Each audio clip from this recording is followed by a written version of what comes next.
Behind my eyelids, it was all going on. Small, transparent spots swarmed across my vision, and it felt like one of those days where the more you think about your problems, the bigger the heap grows. One of those days when you want to climb to the top and scream at the universe for conspiring against you. To add to all of that, I was embarrassed, had a head like a split grape, and when I coughed, my joints ached. The reason why such an unholy shroud of gloom bound me? The after effects of one hell of a party, and the sight that confronted me when I opened my eyes. Naturally, my aim had been true. I hadn't intended to intrude upon any of her virtues, hadn't intended to intrude at all. What could I do? I'd just woken up next to a young woman I wanted to sleep with. Looking around, I spotted a greetings card that lay amongst the debris on the bedside table. Behind the picture of red roses, it was addressed to Valerie. Sorry I missed your birthday. Why didn't you come over Friday? Above the dusty orange smudge, it was signed, with love, from Amy. By this time, the hammer of the gods was ringing hell's bells into my head.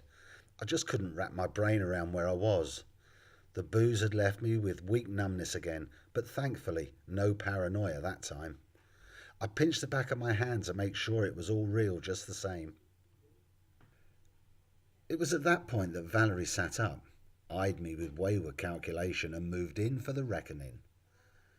Do you really think you can turn back the clock with another fake honeymoon? She said curtly.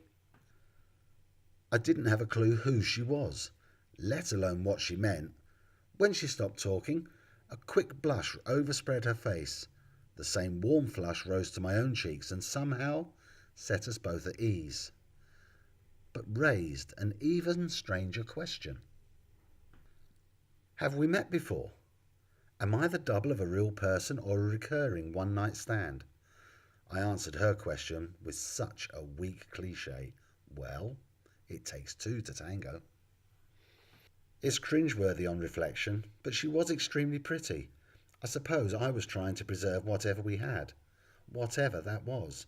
Save it for another point in time with the possibility that we could meet again, if I survived the thing I'd gotten myself into. She spoke softly through her sleepiness. Oh, why do you keep coming back? Settling herself back into the pale sheets, her low whispers mixed with the sunlight that poured in through the window, became a kind of liquid stuff that washed all of the time from my mind. I stopped thinking and merely felt. The bend in her waist so soft, her body so warm. It seemed to melt into mine. I was so used to living without a woman by then, her youth and prettiness shocked me. When I touched her shoulder, there was a wriggle of dissent. It made me jump.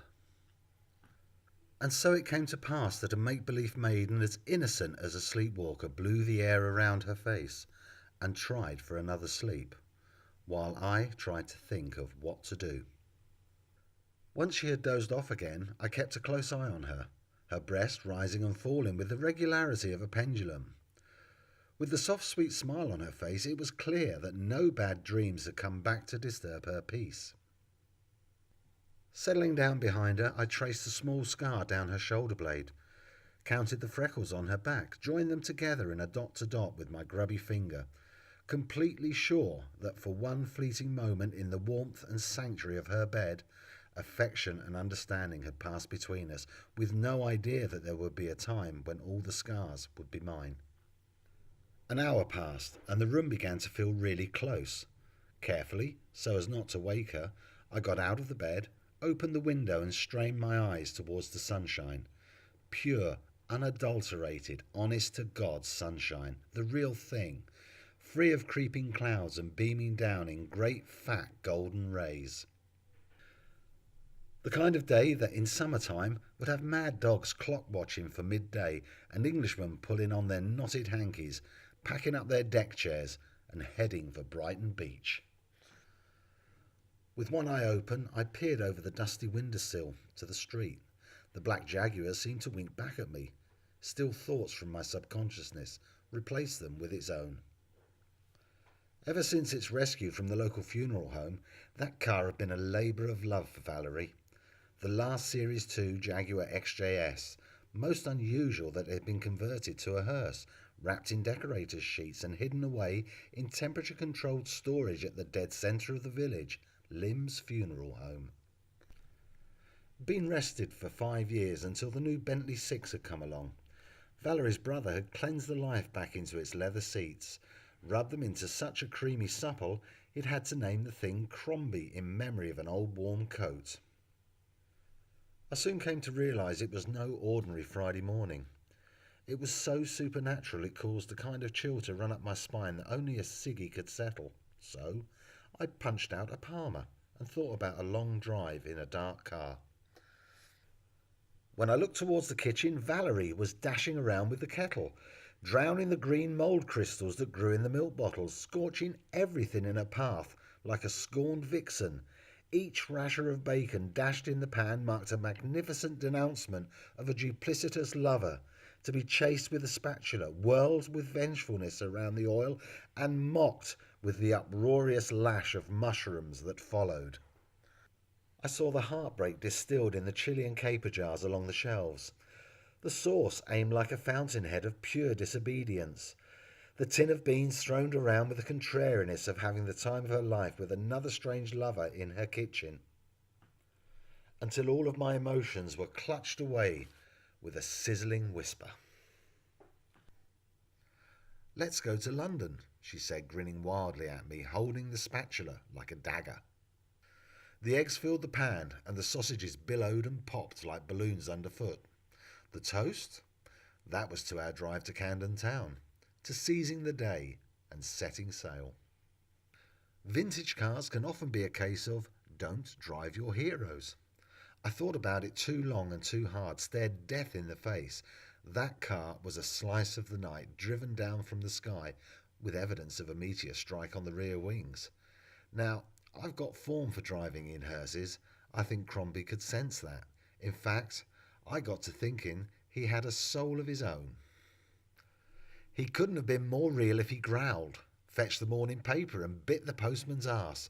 But I don't think he was faithful. He didn't really love anything except the road. Stuck to what he was born into, blowing down the tarmac, snorting white lines. Who was I to deny him his weekend run? So, with Valerie anxiously tottering around in her high heels on the curbside, I opened the door, got into the front seat, blessed the dashboard, steering wheel and gear lever, and began getting myself comfortable.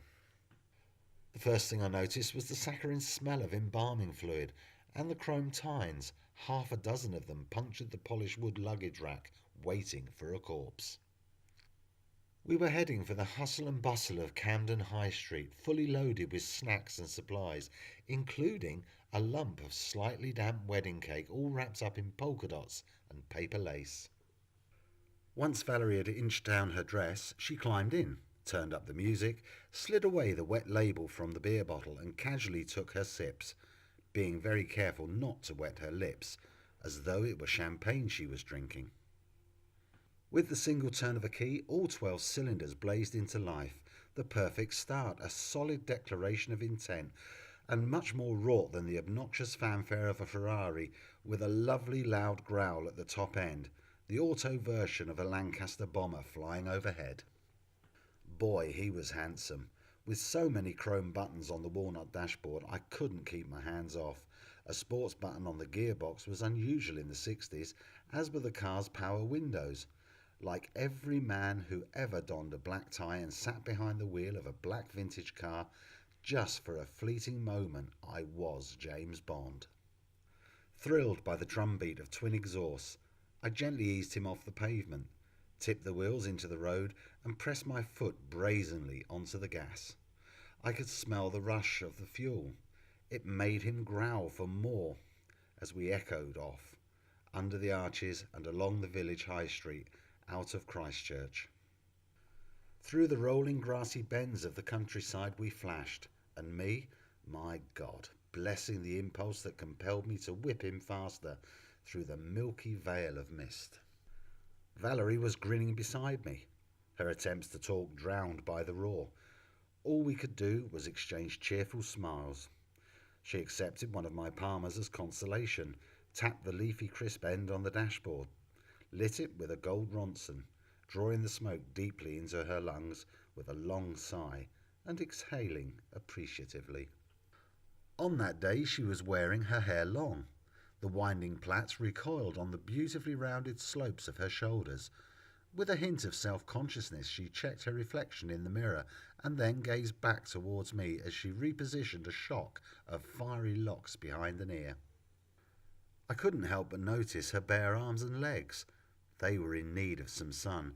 The aroma of coconut butter limbs filled the car, and I inhaled, basking in the luxury. I couldn't stop stealing glances all the way. There was no heavy makeup except for on the lips, which were drenched in red. Through all the twists and turns, she was classy and relaxed. The economy in her movements carried even to her ankle, where she wore a thin gold chain. By her feet she kept a brown suede tasselled handbag, fastened with a broad ring of amber that matched her eyes. She put on a short dress, inappropriately short, I thought. As she reached to turn up the radio, the fabric clutched at her hips. On impulse, I struck 2 matches on the ashtray, just for luck. As we got closer to the turn-off, we counted down the junctions together, exaggerating each number with growing excitement. 6, 5, 4. My knuckles white against the maple steering wheel by the time we finally hit the exit ramp for London. Some hard cornering took us towards Kensington, and a road on which we were only just spared from a collision with a chronic James Dean coming the other way. I might have screamed some obscenity, or at least muttered something about his death wish, but not in that car, not on that day. We soaked up every landmark in silence. The majesty of Marble Arch and Park Lane, it made us 3 hunky-dories feel most important. We passed what seemed like an hour in search of the perfect parking spot, eventually finding the multi-storey on Pratt Street and bringing Crombie to a well-earned rest. As we walked closer to Camden High Street, with its crowds swelling into an ocean of colour, we agreed that we felt like 2 goldfish floating around in a huge melting pot of language and the aroma of world food, incense sticks and traffic fumes to fill the gills. Our leisurely stroll along the high street became a window shopper's paradise, with temptation at every turn. Skin art science for the heretics, tattoos for everyone, the painfully fashionable, exotically inebriated. If you're okay with the idea of being tattooed in a shop window, you can do your gap year and go back to your Spanish Catholic village with a lifelong reminder of Camden High Street. We thought we might be safer with the graffiti t-shirts, hand-sprayed with a flip-top can. We'd come too far to be serious. We couldn't resist buying them. The Pink Panther for Valerie, the Joker for me. Shook them around in the polythene bags like candy floss at the fun fair. At the end of the high street, greeted by the life-size bronze horses guarding the entrance to the stable market, the traders gathered under the old railway arches, a magnet for the kleptos, offering celebrity photographs and memorabilia, second-hand furs, and most things curiously retro. Bar Cuba is right in the centre. That's where we were heading. Seduced by the trumpets from the live salsa band that played for the retired couple who danced toe-to-toe at the same time every Saturday afternoon. The salty bare brick walls of the old mill, a perfect backdrop for the bold photographs of Che Guevara and overblown American cars finished in red, gold and pink. I ordered a bottle of the richest red. The sun slowly slipped away. We smoked a cigarette and the evening came. Like the 2 drifters on that moon river, we walked the mile back to Crombie. He was cold. I was cold. Cold to the idea of a journey home after all the elation. Valerie, though, she was just getting warmed up, singing to herself. Like a breeze that blows where it pleases, she naturally changes her mind. Can we drive to Brixton Academy, see if there's anyone interested in playing, she said, squinting her eyes at her mobile phone, scrolling through the glowing icons, always knowing something I didn't. After a short drive and some haggling with a ticket tout, we were in, and pressing our way to the front. The set was simple, adorned with lamps like a 50s jazz lounge.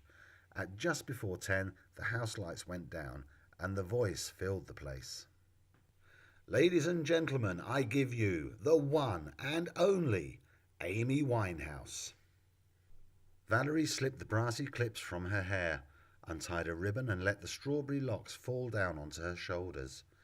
After a few tentative moments, reckoning with her self-confidence, she raised her arms and began to sway to the slow and easy rhythm, waving and shouting to her friends on the stage.